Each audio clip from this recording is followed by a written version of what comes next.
मैं कमरे में दाखिल हुई तो मुझे नहीं पता था कि मेरा भाई अशरफ, जो कि इस वक्त अपने आप को राहत और सुकून दे रहा था, उसके एक हाथ में मोबाइल था और दूसरे हाथ से वह अपना खेल खेल रहा था।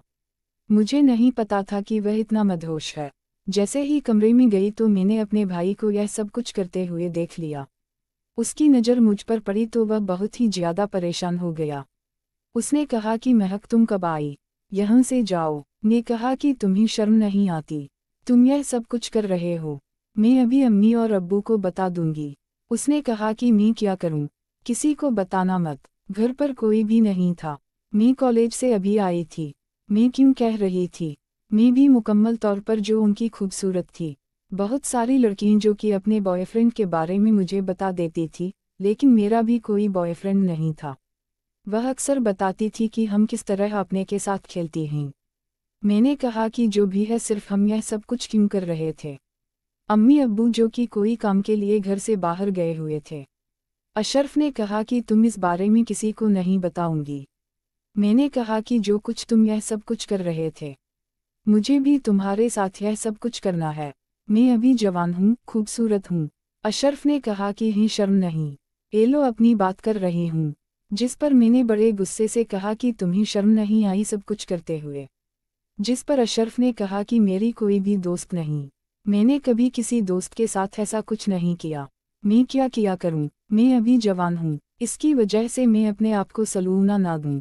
लूं लिया करो। इस पर मैंने कहा कि मैं हूं ना, तो मेरे साथ यह सब कुछ कर सकते हो। मैंने कहा कि मैं ऐसा नहीं कर सकता। मैं तुम यहाँ से जाओ। महक नहीं जाने वाली थी। मैं अब्बा को बता दूंगी। मैंने कहा कि जो भी है, तुम्हारे साथ यह सब कुछ नहीं करना चाहती हूँ। नहीं तो मैं अम्मी अब्बू को यह सब कुछ बता दूंगी। इसके बाद तुम्हारे साथ क्या होगा, तुम्हें इस बात का पता ही नहीं। अब मैं भी अपने आप को कंट्रोल नहीं कर पा रही थी। अशरफ भी अब नहीं करना चाहता था। वो मेरे साथ यह सब कुछ करें क्योंकि हमारा रिश्ता ही ऐसा था। लेकिन मैं उसे अब इतना मजबूर करिए कि अगर वह मेरा साथ नहीं देगा तो सच में मैं अम्मी अब्बू को बता दूंगी, क्योंकि अब्बा बहुत ही ज़्यादा गुस्से के तेज थे और साकू भी अब इस बात का पता चल गया था कि अगर बाबा को सच में महक ने कुछ बता दिया तो सच में वह घर से निकाल देगा। इसलिए अब उसके पास मेरी बात मानने के अलावा और कोई चारा नहीं था। फिर उसने कहा कि महक ठीक है, मैं तुम्हारी बात मानने के लिए तैयार हूँ, लेकिन तुम मुझसे वादा करो यह हमारी पहली और तुम आखिरी बात होगी। इसके बाद हम कभी भी एक दूसरे से ऐसा कुछ नहीं करेंगे। मैंने कहा ठीक है, तुम परेशान क्यों हो रहे हो? अब जो भी होगा जल्दी करो, मैं इंतजार नहीं कर सकती। और इसके बाद क्या हुआ, हम दोनों ने आकर अपना पीरियड शुरू कर दिया। मैं भी जो उनकी खूबसूरती, मैंने ऐसा कोई खेल नहीं खेला था, लेकिन अशरफ शायद कभी किसी के साथ ऐसा खेल चुका था या कोई भी मूवी देखकर यह सब कुछ सीख चुका था। मुझे उसके साथ खेलने में बहुत ज़्यादा परेशानी हो रही थी। वह काफ़ी देर से कोशिश कर रहा था, लेकिन सही तौर पर नहीं खेल पा रहा था। मैंने कहा कि चलो रखूं, मैं अभी आ रही हूँ। कुछ देर के बाद मैं कब्र और वहाँ से मैंने तो सुन लिया तो अक्सर मैं इस्तेमाल करती थी। यह बहुत ही प्यारा था और अक्सर खेलने में मदद करता था। मैंने जब उसे यह दिया तो उसने कहा क्या है? मैंने कहा कि इसे देख लो, अब भी तुमसे काम ना हो पाए तो फिर लिया करोगे मुझे। अब इस बात पर बहुत ही ज़्यादा हैंगे हो रही थी कि मेरे भाई लोगों को देखकर भी इस बात को नहीं समझ पा रहे। मैंने कहा जो भी है अब जल्दी करो, अम्मी अब्बू आ गए तो फिर हमारा सारा काम बीच में रह जाएगा। और आज जब तक तो मेरा खेल मुकम्मल नहीं हुए उस वक्त तक में है। अब छोड़ने वाली? अच्छा ठीक है। इसके बाद डेंस ने मुकम्मल तौर पर अपने आप को लोशन की मदद से खेलने के काबिल बना दिया था, क्योंकि वह भी काफ़ी देर से कोशिश कर रहा था लेकिन कुछ वो ही नहीं पा रहा था। अब इसमें थोड़ा सा अपने हिसाब से खेलना शुरू किया और इसे थोड़ा सा आइडिया हो चुका था कि इस तरह देते हैं। इसके बाद जैसे ही हूँ अपने मकसद में कामयाब हो चुका था। मुझे बहुत ज़्यादा तकलीफ़ हो रही थी। मैंने कहा कि अशरफ फ़ोटो, उसने कहा कि नहीं, उठने का टाइम नहीं है। मैंने उसे बहुत कोशिश की। मुझे बहुत ज़्यादा इस खेल में दर्द हो रहा था क्योंकि मैंने ऐसा किया भी नहीं खेला था, लेकिन अब वह पीछे हटने वाला नहीं था। थोड़ी देर बाद मैं भी अब काफ़ी आता के इस काम में तजुर्बा हासिल कर चुकी थी। मेरी आंखों से आंसू आ चुके थे। मैंने कभी भी नहीं सोचा था कि इस काम में इतना दर्द और तकलीफ होगी। मैंने अशरफ को कहा तुम्हें ज़रा भी तरस नहीं? एजू ने कहा कि मैंने उसे मना किया था ना, तुम भी तो जिद पर आ रही थी। अब जो भी इस काम में इतना तो चलता है। अब मी साथ खेलते वक्त मी पहले सोचना चाहिए था। अब जो भी है मैं अब ऐसा नहीं छोड़ सकता। कुछ देर के बाद आखिरकार उसने अपना खेल मुकम्मल किया। अब मी भी काफ़ी तजुर्बा हासिल कर चुकी थी।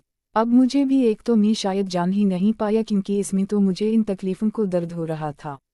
मैंने उसको कहा कि मुझे तो अब इस काम में राहत और सुकून महसूस आता है।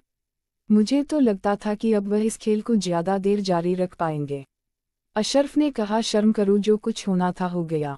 मी और पापा आने वाले हैं। अगर उन्होंने देख लिया तो सब कुछ खत्म हो जाएगा। वह हमें जान से मार देंगे और मैं नहीं चाहता कि इस बारे में मजीद कुछ भी हो। जिस पर मैंने कहा कि चलो ठीक है। हमारा कमरा अलग था। मैं अपने भाई के साथ ही कमरे में सोते थे क्योंकि हम देर तक पढ़ते थे। हमारे कमरे में लाइट जाती रही थी। मैं अब वहाँ कर सो जाते अम्मी और अब्बू के थे। हम अपनी पढ़ाई में मसापा थे। अम्मी और अब्बू को तो अब पता ही नहीं था कि हम दोनों ने आज कौन सा ऐसा काम किया। बारात होने वाली खाना खाकर अम्मी और अब्बू अपने कमरे में चले गए। अब वह अक्सर अपने साथ जब भी रोता तो वह भी फैलते थे, जिसकी वजह से बीवी उनके कमरे से कुछ आवाज़ें भी आती थी। इसको सुनकर मुझे समझ आ जाती है कि आज हमें और अब वह अपना खेल मुकम्मल कर रहे हैं क्योंकि वही हुआ कि रात का कुछ टाइम हो तो मैं पानी पीने की निकली तो मैंने अम्मी और अब्बू के कमरे से अजीब सी आवाज़ सुनी। अरबो आज ही अपना काम कर रहे थे। अब उसने काम लो। उनकी आवाज़ सुनने के बाद मैं खुद अपने ऊपर काबू नहीं पा रही थी। मैं बहुत ही ज़्यादा परेशान थी। अब मैं भी वापस कब आकिब अशरफ उस वक्त दूर रहा था। मुझे लगा कि अब मैं शायर इस्लाम किए बगैर नहीं रह पाऊंगी। मैंने मुशर्रफ को जगाया और मैंने कहा कि तुम्हें पता है कि अम्मी और अब्बू में इस वक्त क्या कर रहे हैं। उसने कहा कि क्या कर रहे हो, तुम्हें क्या मसला है, आराम से सो जाओ। अब भी तो यह कोई बात करने वाली हूँ तो मैं ऐसी कोई तुम्हारी बात मानने वाला नहीं। मैं बहुत ही ज़्यादा शर्मिंदा हूँ जो बुरा तुमने मुझसे करवाया। मैं तो ऐसी कोई बात नहीं करने वाला। उसने कहा कि तुम वो लोही जब मीन से लेकर गई तो उन्होंने भी आवाज़ सुनी तो बहुत ही ज़्यादा हैरान हुआ। अब वह भी अपने ऊपर काबू नहीं पा रहा था क्योंकि उस रोज के बाद अब हमें पता चलता था कि यह गेम कैसे खेलते हैं। जिस तरह तो तकलीफ़ में आज भी मुझे भी बहुत दर्द और तकलीफ़ अपने ऊपर महसूस हो रहा था। मैंने उसको कहा कि जो भी है तुम आज रात मुकम्मल तौर पर मेरे साथ खेलोगे। मैंने मुशर्रफ को दूध का गिलास गर्म करके दिया तो शर्म, दूध पीने के बाद आपका भी अपनी उम्र ताकत महसूस कर। उसने उसके बाद मेरा खेलना शुरू कर दी, जबकि वजह से अब उसने तो अशरफ ने मुझे बहुत ढूंढा। तुमने कहा कि कहीं शर्म नहीं आई, अगर किसी ने सुन लिया तो बहुत बुरा होगा। और आखिरकार हम सारी रात एक दूसरे से खेलते रहे और मैं अब मुकम्मल तौर पर खुश हो चुकी थी। लेकिन हमें नहीं पता था कि हमारे इस खेल की वजह से बहुत बड़ा मसला होने वाला है। जैसे ही रात को और इज्जत दे हम दोनों को देखें और यह दोनों को देखकर मैं और बाबा ने हमारे कमरे अलग कर दिया। बाद में मसापा हो गए कि जितनी जल्दी हो सके मेरी शादी हो जाए। वह नहीं चाहते थे कि अब इस गुनाह में हम रहे हो सकते हैं। तेरे रिश्ता और मेरे बाप ने मेरी शादी कर दिया। सादगी से निकाह लड़के मुझे रुखसत कर दिया और इसके बाद उन्होंने हमेशा के लिए घर पर दरवाजे बंद कर दिए। वह नहीं चाहते थे कि मैं दोबारा अशरफ से मिलूं और वापस आकर ऐसी कोई हरकत करूं। अब वह अशरफ को भी उन्होंने बहुत ढूंढा। मौसम बहुत मारा। इसके बाद उन्होंने कहा कि आइंदा कभी भी वापस आकर मैं मत आना। हंसे अशरफ को निकाल दिया। शरीफ का इसल बाहर घर वापस आया और इसके बाद मेहरबानी से मपा करते और इसकी भी शादी कर दी। लेकिन सिर्फ और मेरा कभी भी राब्ता नहीं होता था। मुझे नहीं पता था कि हमारी एक दिन की जिंदगी हमें इतना बदल कर रख देगी। हमारे स्कूलों की वजह से मैं बहुत ही ज़्यादातर मुंडह है और ना ही अपनी माँ और बाप का सामना कर सके और ना ही अशरफ कार, इसलिए मैं अब वापस आना ही नहीं जा रही थी। मेरे शौहर को इस बात का इल्म था कि मेरे शौहर को मैंने बस इतना बताया कि मुझसे छोटी सी गलती होगी क्योंकि पहले रात भी उसे पता चल जाता था, जिसकी वजह से मैंने उसे बताया दिया था कि जहर से यही गलती हुई है। मैं अपने बॉयफ्रेंड के साथ है।